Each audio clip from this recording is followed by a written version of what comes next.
I appreciate you joining me today. Hope you're having a good day. We're going to continue to look at the account of the shepherds today.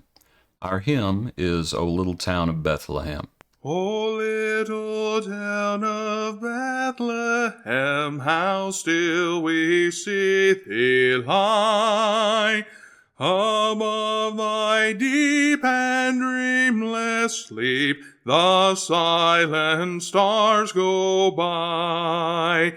Yet in thy dark street shineth the everlasting light.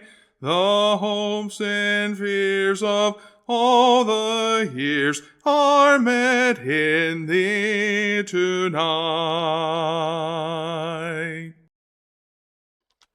Our passage today comes from Luke chapter 2. We left off yesterday, verse 14, Glory to God in the highest, and on earth peace, goodwill toward men, as the angels were speaking. The angel was speaking to the shepherds, and then you have the whole host of heaven, of course.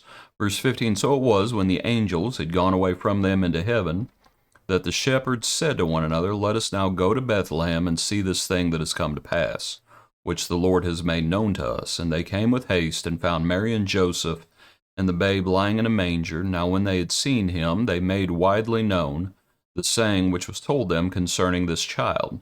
And all those who heard it marveled at those things which were told them by the shepherds. But Mary kept all these things and pondered them in her heart. Then the shepherds returned, glorifying and praising God for all the things that they had heard and seen as it was told them. I was thinking about why the Lord is doing this. I don't mean why the Lord is sending his son. I mean why communicate this to the shepherds? I understand why the angels, why the Lord spoke to Mary. I understand why the Lord spoke to Joseph. Why the shepherds? Why the shepherds? And we might look at what the shepherds would end up doing. Okay, there in verse 15, which the Lord has made known to us. It's like, okay, why? And I suppose one answer is, well, you just can't keep it a secret. But the Lord's not revealing this to everyone, but he reveals it to the shepherds. Verse 17, Now when they had seen him, they made widely known the saying which was told them concerning this child. And they are going to serve as witnesses. That's what they're going to do. You know, there's a principle in the Old Testament, out of the mouth of 2 or 3 witnesses, every word be established. And I think about that principle. I think it's might help answer this question. Why does the Lord appear to the shepherds?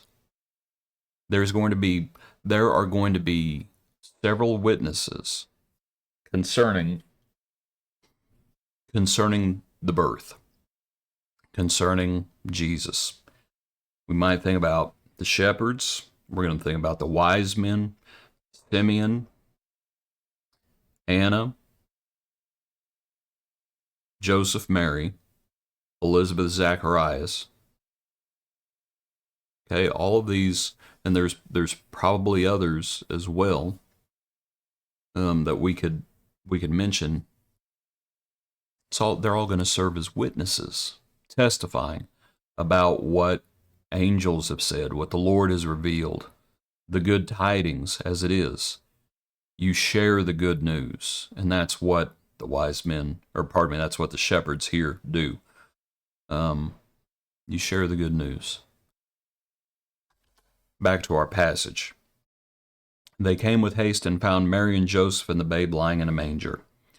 The angel had said, this is going to be the sign. And what you have is the sign confirmed. And that's what has to happen with signs. They have to be confirmed. If they're not confirmed, someone's lying. Someone's a false prophet.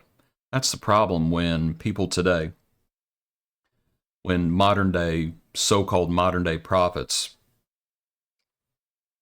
when they say, oh, this is going to happen. The Lord's going to come back now. The Lord's going to come back on this date. The Lord's going to come back on that date. He's going to appear here. He's going to appear over there. And lo and behold, it does not come to pass. And the sign is not confirmed. The prophet is not confirmed and should be rejected. Here, the angel says this is going to be the sign. The sign is confirmed. When Jesus sends out the apostles, confirming the word with the signs, if the word was not confirmed, then they were to be found liars. But it was confirmed. And so it was God saying this is the truth.